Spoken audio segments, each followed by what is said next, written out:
అదితి, ఇక మనం meditation start చేద్దామా? అలాగే కృష్ణ. ముందు నిదానంగా సుఖాసనంలో కూర్చో. ఆ మ్యాట్స్ పక్కన పెట్టేసి. అలాగే. ఇప్పుడు నిదానంగా కళ్ళు మూసుకొని ఓంకారాన్ని ధ్యానం చేద్దాం. ఓంకారమా? అవును, ఓం అను. Baby shock baby shock. Aditi, ధ్యానం చేయు. కృష్ణ ఏం చేస్తున్నాడు చూడమా.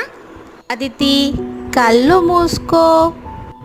మూసుకొని ఉన్నా. ఆహా, ఈ గాలి ఎంత బాగుందో. ఏంటి, నువ్వు కళ్ళు తెరిచే ఉన్నావా? అవును కృష్ణ.